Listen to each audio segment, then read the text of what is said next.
1300 hours Pakistan Standard Time. Assalamu alaikum. This is Radio Pakistan. The news read by Asma Hafiz. First, the headlines. Foreign Minister says there is no military solution to Afghan conflict.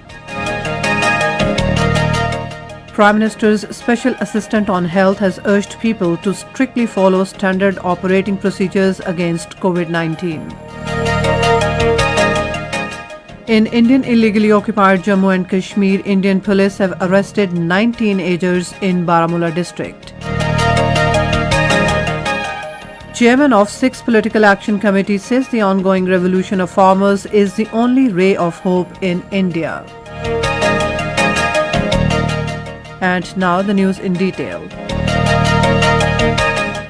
Foreign Minister Shah Mahmood Qureshi is in Dushanbe to attend 9th Ministerial Conference of the Heart of Asia Istanbul process. Foreign Secretary Suhail Mahmood, Pakistan's ambassador in Tajikistan Imran Haider, and senior officers of the Foreign Office are accompanying him. In his special address at the conference, Shah Mahmood Qureshi will highlight the positive efforts of Pakistan with regard to the Afghan peace process and Pakistan's support for Afghanistan's development within the regional framework. Talking to media in Dushanbe with regard to the 9th Ministerial Conference of the Heart of Asia Istanbul process, Foreign Minister Shah Mahmood Qureshi said there is a consensus that Afghan conflict has no solution other than the comprehensive dialogue. He said that Pakistan has been making the world realize for years that there is no military solution to the Afghan conflict. Shah Mahmood Qureshi said the world knows about Pakistan's efforts for peace and we are keeping an eye on the future. Prime Minister's Special Assistant on Health, Dr. Faisal Sultan, has urged people to strictly follow the standard operating procedures against COVID-19 as the current wave of the pandemic is more dangerous.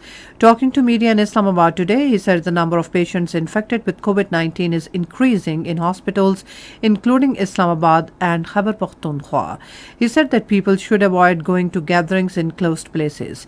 He hailed the health authorities and frontline health workers for their efforts in the pandemic. 100 deaths and 4,084 new cases of COVID-19 were reported across the country during the last 24 hours.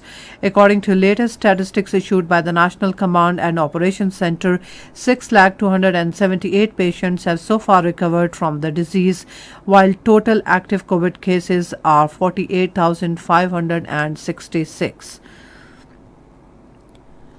Pakistan Tehreek-e-Insaf leader Farooq Habib has said that PTI has provided solid proof of its transparent fundraising at all forums. Talking to media in Islamabad today, he said the party has submitted a record of 40,000 donors with the scrutiny committee of the Election Commission. Farooq Habib said PMLN started getting foreign funding and committed money laundering. He challenged PMLN leader Maryam Safdar to show the record of the sources of her party's funding to the ECP. In Indian illegally occupied Jammu and Kashmir, Indian police in their search operation arrested 9 teenagers in Baramulla district. The locals said the boys were arrested from a picnic resort, which proves that Kashmiris are prisoners in their own land. Meanwhile, the All-Party Hurriyat Conference has said the ongoing freedom movement in Kashmir is an indigenous movement and has roots in the hearts of the people. APHC Working Vice Chairman Ghulam Ahmad Gulzar praised the people's unwavering commitment and their precious sacrifices for the sacred cause of freedom. An American Sikh leader and the chairman of the 6th Political Action Committee, Gurinder Sikh Khalsa, says the ongoing revolution of farmers is the only ray of hope in India. During a visit to protesting farmers at the outskirts of New Delhi, he stressed upon the nation to widely join the ranks of the protesting farmers. He said that Indian diaspora in the United States firmly stands with the farmers. Over 500 people have so far been killed in Myanmar army's brutal crackdown on protests against its coup to oust civilian leader Aung San Suu Kyi. The Assistance Association for Political Prisoners has confirmed 510 civilian deaths but warned the real toll may be significantly higher. And that is the end of this news bulletin. For more news and analysis, log on to our website radio.gov.pk and also watch live video streaming of our bulletins on the link facebook.com/Radio Pakistan News Official.